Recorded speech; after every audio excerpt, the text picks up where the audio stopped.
ছোট জ্ঞান হলো একটি গ্লাসের জলের মতো, পরিষ্কার, স্বচ্ছ, খাঁটি। মহান জ্ঞান সমুদ্রের জলের মতো, অন্ধকার, রহস্যময়, দুর্ভেদ্য।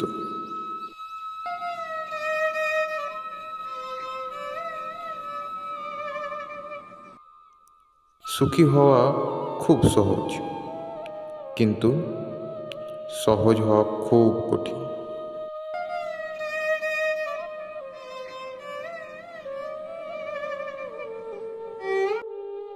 আমি ঘুমিয়েছিলাম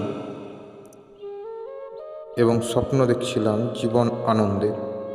আমি জেগে উঠলাম এবং দেখলাম যে জীবন ছিল সেবা। আমি অভিনয় করেছি এবং দেখছি সেবা আনন্দের ছিল।